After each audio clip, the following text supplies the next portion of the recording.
تقریب میں شامل تھے، تو وہاں پر انہوں نے جو لباس سے تن کیا تھا وہ بالکل پاکستانی لباس اور جسے کہہ سکتے ہیں کہ پنجابی لباس تھا. پگڑی پہنی ہوئی تھی انہوں نے تھا جو پنجابی نشانی ہے. اسی طرح اچکن پہنی ہوئی تھی انہوں نے، شلوار قمیض تھی، اور یہ روایتی لباس پہن کے انہوں نے یہ ثابت کیا تھا کہ وہ آخر دم تک پاکستان سے محبت کرتے ہیں. پاکستان سے محبت کرنے کے ہی جرم میں ان کو ملک بدر ہونا پڑا. یہ ایک بڑی ہی بدقسمتی ہے ہماری قوم کی کہ ہم بحیثیت قوم کسی بھی طرح سے اپنے ہیروز کو اپریشیٹ نہیں کرتے آئے ہیں. یہ ایک المیہ ہے، اس میں تو دو رائے ہے نہیں ہے. جنگ ایک ایسا علاقہ ہے پاکستان میں جو پسماندہ علاقہ کہلاتا ہے. ابھی بھی وہاں پر بہت کوئی اتنی مشہور شخصیات نہیں ہیں، لیکن جنگ کی دو مشہور شخصیات پوری دنیا میں جانی جاتی ہیں. ایک ڈاکٹر عبدالسلام صاحب اور دوسری مائی ہیر کا مقبرہ وہاں پر. تو یہ تو تھی اس حوالے سے بات. باقی رہ گئی آپ ڈاکٹر عبدالسلام صاحب کی خدمات کو کیسے دیکھتے ہیں، وہ ہمیں بتانے کی ضرورت ہی نہیں ہے. دنیا، عقل مند دنیا جو ہے، جو سمجھدار دنیا ہے، وہ دیکھتی ہے ان ساری چیزوں کو. اور بالکل رانا صاحب کی بات سے میں ایگری کر رہا ہوں کہ آنے والے وقت میں دنیا یاد کرے گی ان کو. اور میری ذاتی رائے کے مطابق جو ان کی تھیوری تھی الیکٹرو ویک یونیفیکیشن تھیوری، اس کے اوپر ابھی بھی ریسرچ ہو رہی ہے. اور میں نہیں بعید نہیں ہے، اس بارے میں کوئی شک نہیں ہے کہ آنے والے وقتوں میں وفات کے بعد کسی کو اگر نوبل انعام ملے فزکس میں تو ڈاکٹر عبدالسلام صاحب کا نام اس میں ہو سکتا ہے انشاءاللہ. تو اس طرح سے یہ دو نوبل انعام حاصل کریں گے فزکس میں. آپ دیکھیے گا، یہ میری ذاتی رائے بھی ہے اور میں نے اسٹڈی بھی کیا ہے کہ ان کی جو unification theory of electroweak چل رہی ہے، اس کے اوپر مزید تحقیق ہو رہی ہے. ان کے شاگرد کر رہے ہیں. جو ان کا اسلام انسٹیٹیوٹ ہے ٹریزا میں، اٹالیا میں، اٹلی کے شہر ٹریزا میں وہ انسٹیٹیوٹ قائم ہے، اور وہ کسی ایک ملک کے سائنسدان کو اپنے انسٹیٹیوٹ میں ریسرچ کرنے کے لیے نہیں بلاتا. وہ بلا تفریق، بلا مذہب، بلا نیشنلٹی، کسی میں کوئی تفریق نہیں ہوتی. جو اچھا کام کرتا ہے اس کو وہ اسلام انسٹیٹیوٹ اپنے ریسرچ کے دائرے میں لے کر آتا ہے. اور ان کے کئی شاگرد اس وقت ایسے ہیں جو عبدالسلام صاحب کی تھیوری کے اوپر بعد میں ورک کر رہے ہیں. زبردست آپ نے تجزیہ پیش کر دیا. میں کیونکہ تھوڑا میں ایک اور سوال پتہ کر لوں گا. مجھے تو اعزاز حاصل ہوا ہے مصافحہ کرنے کا، بڑے نرم ہاتھ. تو کاش کے اور میں موقع ملتا. تو رانا صاحب، کبھی آپ سے کوئی ایسا اتفاق ہوا، کبھی مصافحہ کیا ہے آپ نے اس عظیم شخصیت کے ساتھ؟ نہیں، ایسا اتفاق نہیں ہو سکا. ٹھیک ہے. میں یہ بتاتا چلوں نصیر صاحب آپ کو، خاکسار کو ایک زمانے میں ڈاکٹر عبدالسلام صاحب کے ساتھ بیٹھنے کا اور ان سے مصافحہ کرنے کا اعزاز حاصل ہے، جس کو میں آج تک یاد کرتا ہوں. اس کی میں دو باتیں، میں بڑی اہم باتیں آپ کو بتا رہا ہوں. یہ سننے والے لوگوں کو مزہ آئے گا اس میں کہ جب ڈاکٹر عبدالسلام صاحب سے میری ملاقات ہوئی تھی تو وہ جرمنی کا شہر تھا ڈیٹسباخ. اچھا. اور وہاں پر ایک تقریب ہو رہی تھی، ایک 100 سالہ تقریب ہو رہی تھی. اس میں ڈاکٹر عبدالسلام صاحب آئے اور مجھے یہ اعزاز ہوا کہ ان کو کرسی پیش کر سکوں. اچھا، ماشاءاللہ. اتفاق سے ان دنوں میں نے عربی لباس پہنا ہوا تھا اور میں عرب کے نمائندے کے طور پر اس پروگرام میں شامل ہوا تھا. اچھا. بہت سارے لوگوں نے وہ پروگرام اگر دیکھا ہوگا، یہ 1999 کی بات ہے. جی. ان دنوں میں جب میں نے ڈاکٹر صاحب سے بات کی تو مجھے کہتے آپ بڑے، میں ہاتھ ملانے کے بعد کہتے آپ عرب کے کون سے ملک سے آئے ہیں؟ تو میں گھبرا گیا. میں نے کہا میں تو پاکستان سے آیا ہوں، لیکن میں نے شوقیہ طور پر یہ کہتے بہت اچھا، ماشاءاللہ.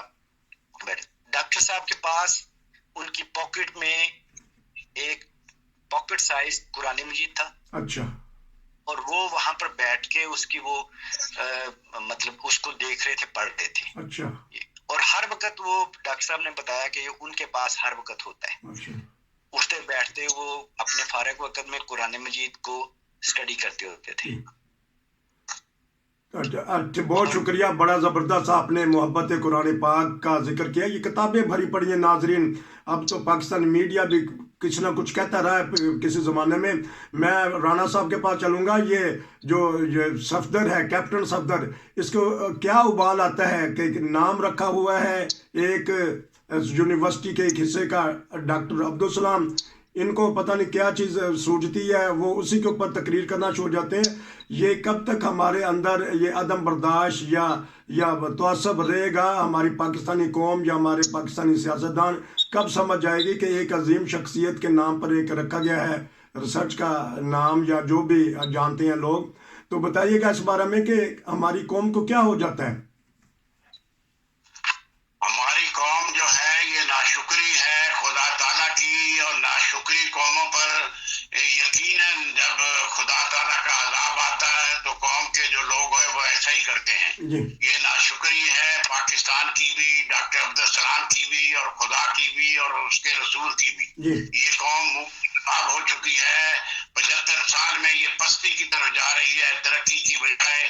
اگر ان میں ایمان ہوتا, ان میں اسلام ہوتا, اگر قرآن ہوتا تو یہ خدا رفتوں کی طرف جاتی, مگر یہ تنزلی کی طرف جا رہی ہے یہ قوم. اور اس کے لیڈر بھی اسی طرح بد کردار ہو کر, اور یہ نشان بن رہے ہیں لوگوں کے لیے.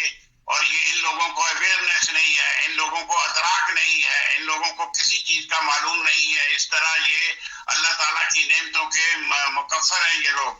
اسی لیے یہ لوگ تو ہیں بالکل. اچھا, اب میں ایک اور سوال کر لوں کیونکہ ٹائم رہتا ہے 5-7 منٹ. یہ ایک ایسا حصہ ہے میں کرنی بات ہے سرحدی گاندھی عبدالغفار خان صاحب, جو باچا خان کے نام سے مشہور تھے. ان کے نام پہ آج کل سیمینار ہو رہا ہے اسلام آباد میں, پاکستان میں پہلی دفعہ. میں پتہ کروں گا کہ وہ جو سا عدم تشدد پہ جاری رہے, لیکن انہوں نے پسند نہیں کیا دفن ہونا پاکستان میں. میں رانا صاحب سے تھوڑا سا ان کے بارے میں پتہ کروں گا, پھر کچھ ہم پتہ کریں گے بلوچ صاحب سے. جی رانا صاحب بتائیے گا عبدالغفار صاحب کے بارے میں, خان عبدالغفار خان. جی خان عبدالغفار خان جو سرحدی گاندھی کے نام سے مشہور تھے, وہ اکھنڈ بھارت کے نمائندے تھے, کانگریس کے ممبر تھے, اور کانگریس کے ایجنڈے کو لے کر ان کے ساتھ چلتے رہے, اور عدم تشدد کے پرچارک بھی تھے. ان کی تنظیم بہت اچھی تھی اور انہوں نے کام کیا ہے. مگر جب پاکستان بن چکا تو انہوں نے اس بات سے ان بات کو ختم کر دیا تھا کہ ہم پاکستان اب بن گیا ہے, ہم پاکستان کے حامی ہوں گے, پاکستان کی ترقی کے لیے کام کریں گے. جو پچھلا باب تھا ہمارا جدوجہد کا وہ ختم ہو چکا, پاکستان بن چکا, ہم اب پاکستان کے ساتھ ہیں. بے شک وہ پاکستان کے سیاستدانوں کے ساتھ یا بعض اوقات اختلاف کرتے تھے, اور یہاں دفن ہونا بھی انہوں نے پسند نہیں کیا. یہ ان کی اپنی مرضی کی بات ہے, مگر وہ ایک اچھے انسان تھے اور عدم تشدد کے پرچارک تھے. یہ بڑی اچھی بات تھی ان کی جماعت کی. اور اکھنڈ بھارت کے وہ اس لیے پرچارک تھے کہ وہ چاہتے تھے کہ یہ بھارت تقسیم نہ ہو. تو اسی طرح وہ اس نظریے پہ کانگریس میں چلتے رہے. ہم اس بارے میں کیا کہہ سکتے ہیں, مگر وہ پاکستان کے حامی تھے. جب پاکستان بن گیا تو اس کے بعد پاکستان کی حمایت کی ہے, انہوں نے کی ہے, ان کی پارٹی نے کی ہے, اور اب تک کر رہی ہے. میں چلتا ہوں بلوچ صاحب کے پاس. محبت کا پیغام وہ دیتے رہے ہیں, کچھ کریڈٹ دینا چاہتے ہیں یا پاکستانی حکومت کو اب کس طرح دیکھ رہے ہیں کہ اسلام آباد جو جناح حال ہے اس میں اس سیمینار کو رکھا گیا ہے, بہت سارے سیاستدان مفکر اس میں باتیں کر رہے ہیں. کچھ پیار و محبت کے بارے میں ان کی کچھ یاد آتی ہے تو بتائیے گا. جی خان عبدالغفار خان بیسیکلی وہ پشتون تھے اور افغانستان سے ان کا تعلق تھا, اور وہ ان کو ایک دوسرا لقب بھی دیا جاتا ہے. ایک تو سرحدی گاندھی کے طور پر جانا جاتا ہے, اس کے علاوہ ان کو فخر پشتون بھی مانا جاتا ہے. اچھا. فخر افغانستان بھی ان کو مانا جاتا ہے.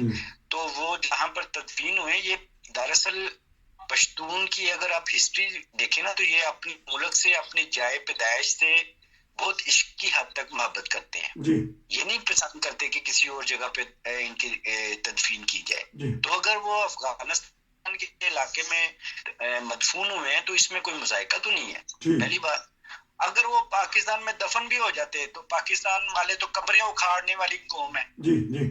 وہ تو لوگ جو وہاں پر محبت سے اپنے ملک میں تدفین ہونا پسند کرتے ہیں ان کو اکھاڑ کے باہر پھینکنے والے ہیں. یہ خدا تعالیٰ کی ایک لعنت ہے جو اس قوم کے اوپر پڑ چکی ہے اور آنے والے دنوں میں آپ دیکھیں گے اور بھی بڑھے گی.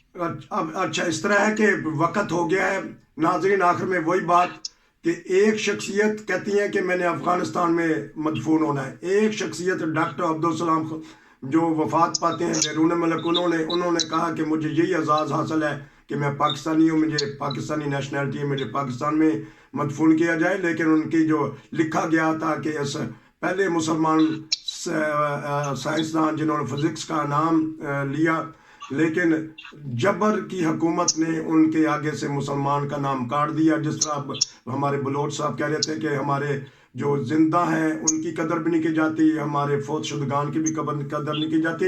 آپ دونوں بھائیوں کا بڑا شکریہ کہ آپ نے میرے تھوڑے سے وقت میں نے آپ کو کہا کہ تیاری کر لی, آپ نے بھرپور طریقے سے پروگرام کیا. انشاءاللہ میں آپ سے دوبارہ پروگرام کریں گے. ناظرین یہ تھے ہمارے آج کے مہمان, آج کا پروگرام. امید ہے آپ کو پسند آئے گا. نصیر کو جرمنی سے اجازت دیجیے. السلام علیکم. شکریہ آپ کا.